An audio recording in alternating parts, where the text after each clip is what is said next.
This episode is made possible by Walmart Connect. Are you looking to take your media strategy to the next level and make an impact with millions of customers? Why wouldn't you be? Walmart Connect harnesses the massive reach of America's #1 retailer. That's Walmart. They can help you connect more meaningfully with Walmart's 139 million weekly online and in-store customers to find the right audience for your message.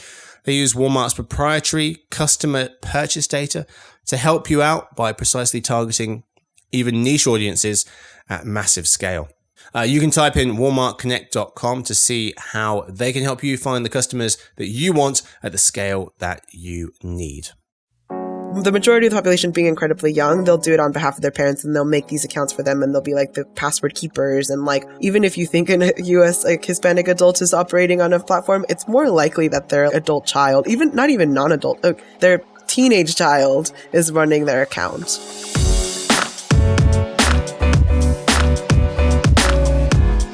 Hey gang, it's Monday, April 8th. Paolo, Matteo, and listeners, welcome to the Behind the Numbers Daily, an eMarketer podcast made possible by Walmart Connect. I'm Marcus. Today I'm joined by two people. Let's meet them. We start with our demographics analyst based in New York. It's Paula Flores Marquez. Hi, everybody. Thanks for having me. Hello there, of course. Also hanging out with her in New York, same state, different places, is our principal analyst covering Latin America and Spain. It's Matteo Cervels. Hey, Marcus. Thanks for having me. Great to be here. Of course. Welcome to the show, folks. Today's fact, I didn't have one. So I just opened this book I've got on my desk and I'm just going to read from it. Could be anything that I'm about to read. Could be reading The Giving Tree. I'm excited. Let's see. Why was the dishwasher invented? Not to make doing dishes easier, apparently. Its main purpose was to reduce the number of breakages caused by servants, rather than to act as a labor-saving device. So, the first practical mechanical dishwasher was invented in 1886 by Josephine Garris Cochran of Illinois. She was the daughter of a civil engineer, and on her mother's side, the great-granddaughter of John Fitch, the inventor of the steamboat. Wow. Apparently. Oh, all right, Josephine. Go, Josephine. Yeah. Well, she was apparently really annoyed that the maids were chipping her precious china. They'd been in the family since the 17th century. And so one night she tried to do the dishes on her own and saw that it was a difficult job. And she didn't want anyone else to do it. So she invented this machine to do it instead. And then she lost her husband. So with the help of an engineer friend, she designed the machine in a woodshed. It was a small foot pedal driven version. Then there was a steam-driven one later and was able to wash and dry 200 dishes in 2 minutes. Where's that gone? Mine takes 2.5 hours. Like exactly. 3 cups and half a plate. Mm-hmm. And then you have to run it again. Yeah, exactly. Yeah, they were expensive though. No one could afford them in homes because they're like $250 each, which was a lot of money. So some hotels and restaurants bought them. But the electric dishwasher first appeared in 1912 and the first automatic dishwasher, 1940. Full history of the dishwasher. You're welcome. Nice. The things you learn will have to suffer through before the episode starts. Either or. Today's real topic, how Hispanic Americans use media differently and the same. In today's episode, first in the lead, we'll cover how US Hispanic consumers use media. Then, for another news, Matteo will tell us how digital use in Latin America is shattering stereotypes, he says. And Paula will lay out the most interesting internet habits for kids. But we start, of course, with the lead. We're talking about Hispanic Americans and, how they're using the internet in different ways. Let's start by defining what we mean, Paula, by Hispanic. Who are we including? So historically, Hispanic refers to Spanish speakers or those of Hispanic descent. And so we use it as an organization when we're writing about the population because it's the most commonly preferred pan-ethnic term in the United States. About 53% of people with origins within Latin America or Spain self-identify as Hispanic, followed by Latino, But there's a lot of conversation over what is the right term. Some people feel that Hispanic is too tied to Spanish colonization, but that tends to be stronger among those who have more of a recent history of immigration. People who have been here for generations really don't have a preference and kind of just default to Hispanic. And then, of course, you have terms like Latino, Latinx, Latine if you're from Latin America. But yeah, I mean, we default to Hispanic just because it tends to be the most commonly used. Okay. And then basically too, I mean, when you think about Latino as well, that can also in some instances, it's referring to people from Latin America. Sometimes they include Brazil. We have that Portuguese aspect as well, but from Latin America, while Hispanic is just more in that Spanish speaking sense. So these lines get very blurred. Yeah. It's really hard to come up with a pan-ethnic term for everybody because there's so much diversity and so much nuance. Right. And I mean, most people commonly just prefer to identify as like their country of origin, right? Like, my family's from Mexico, my family's from Portugal. Like, it's just easier than trying to come up with a all-encompassing term. Okay.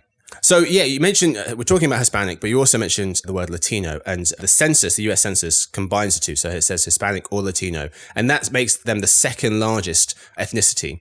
And it's not even close. They're the second largest by a long shot. So according to the US Census, 19% of Americans identifying as Hispanic or Latino. That's 63 million people. Mm-hmm. But Paula, within that, what's the breakdown of their kind of national origin? The Mexican population tends to be the largest due, of course, to proximity to Mexico and the history of the country. The second largest tends to be Puerto Rican, followed by Salvadoran, Dominican, Cuban, Guatemalan, and so on. Okay. And so Mexican tends to be the most dominant across the country, but it's much more diverse when you look at second largest populations within the state. And so you get much more variety in terms of like secondary populations. But then when you look at primary ones, variations occur there are more Salvadorans in DC. Like that is the highest number of Salvadorans in the United States, Puerto Ricans and Dominicans in the Northeast, Cubans in Florida. So it really just depends. You're not just talking about like who the largest populations are. You're talking about where are they concentrated as well, which is something to think about when thinking about a campaign targeting a group. Yes, and I want to talk about by state in a second, but just to zoom out again, this is a lot of people, like 63 million people. I went and looked. If that group of folks started their own country, they would be the 24th largest country in the world by population, right behind France. Nice. So it's a lot of folks. It's 1 in every 5 Americans, and that would be 1.5 times the number of people who identify as Black, according to the census. And they'll be 25% of the entire country by 2050. Right, and growing. Exactly right. So that's 20 to 30 years-ish, 25 to 30 years, and will be 25% of the population, up from close to 20 today. So it's a growing number. But I want to go back to by state because certain states have high populations of Hispanics. And there are 3 US states where Hispanic and Latino populations are the majority. New Mexico, 50%, California, 40%, and Texas, also 40%. So it really does matter where you're looking, which is a point, that Paula, you were just mentioning, especially for advertisers trying to target folks. Okay, so that's what we're talking about. Also, if we look at the US as a Spanish-speaking nation, or the amount of people in the US that speak Spanish, the US would be the 5th biggest Spanish-speaking population in the world for it. So it's like slightly on par with Spain, ahead of Venezuela. I mean, the size of this audience just is undeniable. And so, Paula, you were looking at some of the digital behaviors of these folks. And so in some research. And so what digital behaviors do Hispanic people over-index on, or maybe even under-index on? But let's start with over-index on. It's definitely social media and video, but generally they have a higher adoption rate than the total U.S. population on 7 of the 8 social media platforms that we forecast in 2024. Wow. So that's almost all of them. The only which one do they not? Yeah. Reddit. The only one they don't over-index on is Reddit. Okay. But that's us tracking Reddit logged in users. So they might not be logging in. But yeah, in general, they spend 10% more time with CTV than the general population. And of the time they spend with TV, half of that time is spent streaming. So they're very active digitally. And in terms of like social media, more than half of the population is on some sort of meta platform. Obviously, Facebook at 59.3%, almost 60%, which Mateo can talk about how that mirrors Latin American activity. WhatsApp, they're the biggest WhatsApp user population in the United States, which I think has a lot to do with their like talking to people abroad. And then Instagram, they're also pretty much rivaling Facebook for that at 58.6%. But TikTok is the only non-Meta platform that kind of cracks the lineup. Other than that, in terms of highest use. So TikTok is slightly above WhatsApp usage. And I think part of that also is tied to the fact that 68% of the US population and the US Hispanic population is under the age of 44. It's an incredibly young population. There are more people of Hispanic descent being born in the US than are migrating, which is contributing to their growth, right? So WhatsApp is what they over-index on the most in terms of the gap between them and the total population, right? So 34% on WhatsApp, the total population, 20%. So that's a 14-point over-index. And then for Instagram, 52% using Instagram versus 40% of the population. And that would be a 12-point gap. So they're the two big ones in terms of over-indexing. Correct. Yes. I think Mateo and I were discussing this prior to this meeting, but yeah, there tends to be a love of humor and visual media that I think is transferring over to their love of Instagram in a certain way. That I think is more anecdotal and more just cultural observation. I was just going to add to that, the Latin American countries have the highest rate of social media usage in the world, one of the highest daily time spent with digital platforms. So a lot of these trends that we see in the original region of origin have migrated with them to the US and have helped over-index a lot of these trends. And then when we think about in particular within the demographic makeup of that US Hispanic population, with about 60% of Hispanics being of Mexican origin. And we look at that, say that TikTok usage or that over-indexing a bit on TikTok, that harks back to the fact that in Mexico, TikTok is now the number 2 platform for social media usage there, ahead of Instagram. So we do see a lot of these habits that have their origin or have an explanation rooted in habits that have come from their home countries of origin for the recently arrived ones, and then those cultural ones. So say maybe Hispanics born in the US, but they have friends in Mexico or they have friends in their other countries that they want to keep up to date with what they're doing. So you have that cultural adoption of said platforms to do that. Interesting. Yeah. In addition to that, a lot of that too is fueled by a history of texting being incredibly expensive in Mexico and other Latin American countries. So you kind of revert to using these digital platforms like WhatsApp and social sites in order to communicate. That's a great point as well. So you mentioned video, CTV, definitely a fan favorite. Close to half of Hispanic folks' media use is spent watching CTV, compared to just a third for the total population, according to Nielsen. And older Hispanics actually are the ones who are over-indexing there, which is interesting. What do Hispanic folks in America under-index on, apart from Reddit, maybe? Nothing. They're they do it all. When they need to, they do.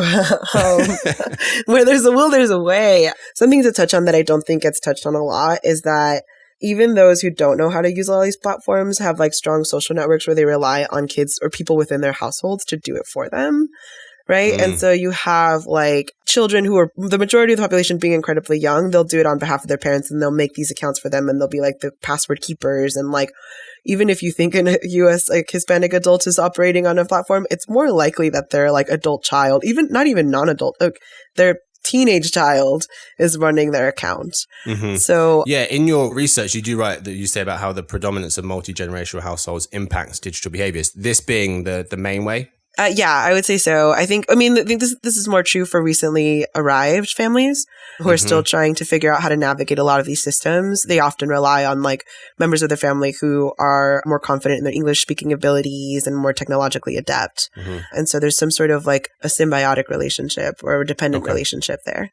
Okay. Or a lot of our websites translate into Spanish, right? Which is a huge assistance if they really wanted to. Yeah. Right. Yeah, that's true.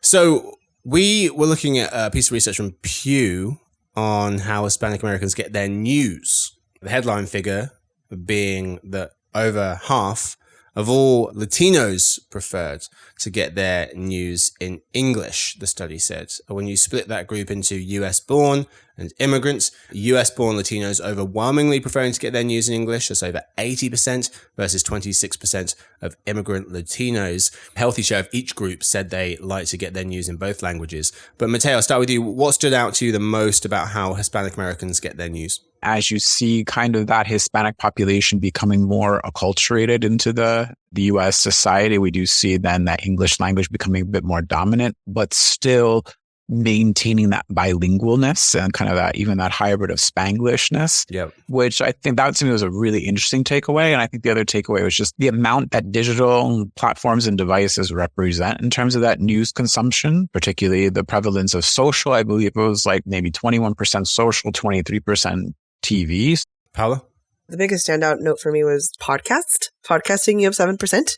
Like that was huge, particularly when the data that I've seen shows that the more Spanish speaking side of the population tends to default to traditional radio. So when we talk about podcasts, it's going to be more of the English speaking population. And we've also seen that the English speaking population tends to be higher in income, making an average of about $75,000 in 2022. So that's pretty fascinating to me. I didn't expect it to be that high. Yeah. I thought the thing that jumped out to me, they follow the news a lot less than the average American, and their interest in the news has gone from 31% to 22% from 2020 to 2023. Now, it could be because 2020 was an election year, so we may see a spike of interest this year, 2024, for the election. But when you look at the overall share of adults who closely follow the news, that share has fallen from 50% to 38%. From 2016 to 2022. So that is going down as well overall. So maybe that's the overall trend. We'll see. We'll see if it ticks up this year. Let's end with this. Paula, in your report, you tackle some of the things advertiser people should consider when trying to reach and market to Hispanic folks. Could you give us 2? Oh, yes. Have a clear understanding of the population that you're targeting. Like, if you're going to be specific or make specific cultural references, like don't confuse simple things like tamales and pupusas. So tamales are a Mexican dish, right? Okay. And so Mexicans are the majority population, but then pupusas are a Salvadoran dish, right? And so depending on what location you're advertising in, right, you shouldn't advertise tamales in like the DC area where the majority population is Salvadoran, right? You're just not going to reach your target audience. Be very aware of who you're targeting.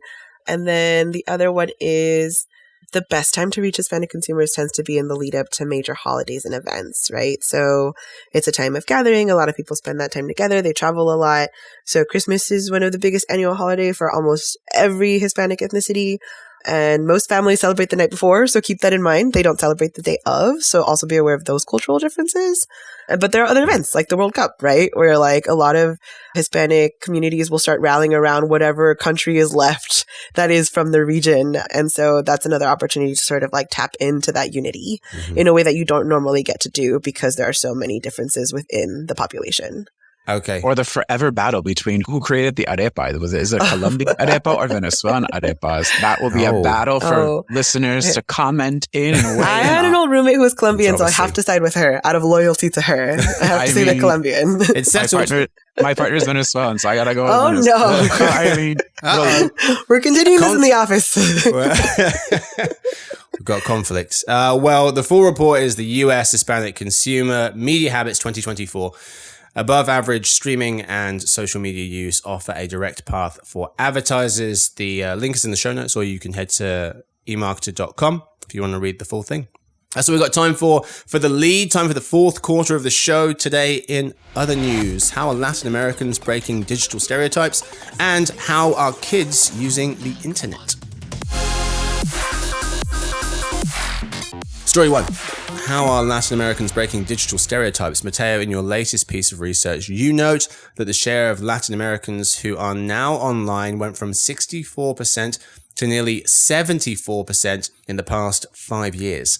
This 74% is quite a ways behind North America and Western Europe, but 10 percentage points ahead of APAC's online population. But Mateo, what was one of the most interesting findings from your research on how Latin Americans' digital behaviors are changing? I think one of the things we touched on earlier in the show was definitely just in terms of how consumers in Latin America over-index in their time spent with digital platforms. And in particular, if we look at social media, so the worldwide average per daily social media usage is about 2 hours and 25 minutes. And Latin American consumers spend 3 hours and 30 minutes every day. So roughly an hour and 6 miles. 45% more time per day. That was some quick math there. I was just going to say an hour and 5 minutes more, but that was some quick math there. So that was one thing that definitely stood out to me. We do see in terms of the digital space that the region continues to remain the fastest growing e-commerce market worldwide. This was a trend that happened for the first time in 2020, where Latin America first held that title as fastest growing e-commerce market. And now we've seen it, for 2022, 23, 24, and 2025, it's still going to lead the world in e-commerce growth. One thing when we look at in terms of how digital is just really making more inclusive societies in particular. So Latin America, like a lot of emerging markets around the world, does have an issue with the informal economy, the informal labor market. So you do see people that are not in this formal market on the books with salary benefits and all the things like that. But we have seen that as internet penetration has grown in adoption, we have seen that the share of workers in the informal economy has fallen. So there is a direct correlation that broader digitization has helped really digitize and formalize some of the employment opportunities for people in Latin America. Mateo's full report is The Future of Digital 2024, Latin America, from digital laggard to leader, the region shatters stereotypes. Link is in the show notes, or you can head to eMarketer.com for the whole thing. Story 2, how kids use the internet. Paolo, you recently wrote about the digital habits of the 36 million under 11-year-olds, aka Gen Alpha. What was one of the most interesting findings from your research? Normally we say YouTube, right? YouTube usage is so high, but I don't think that's surprising anymore. So I'm going to go with digital gaming. Of all the kids on the internet, half of them are playing a digital game. And so I think it's really interesting because Gen Z is currently the leading generation, right? Even compared to millennials, which are so much bigger than them. Gen Z is it's one of the few areas where Gen Z has a higher level of penetration and size. So I think what we're seeing now indicates that Gen Alpha is set to follow in their footsteps. You had a bunch in there. The one thing that you wrote about that jumped out to me was don't sleep on the tablet. Oh, yeah. In terms of connected device adoption, our numbers show it's the kid's most cherished device. Yes. Or was it 80% using one at least once a month, thus versus 60% watching connected TV, or way less, 30% using a smartphone? Yeah, tablets are so easy for parents to be able to transport everywhere. It keeps them entertained. It's really helpful if you have kids with autism or any sort of environmental sensitivities, right? So tablets are incredibly useful for both parents and entertaining for kids. And it gives kids a modicum of freedom, right?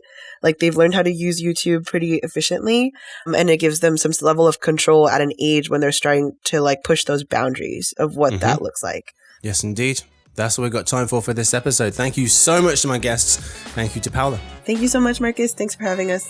Yes, of course. Thank you to Mateo. Thank you, Marcus. Always a pleasure to be here. Yes, sir. Thank you so much to Victoria, who edits the show, Stuart, who runs the team, and Sophie, who does our social media. And thanks to everyone for listening in.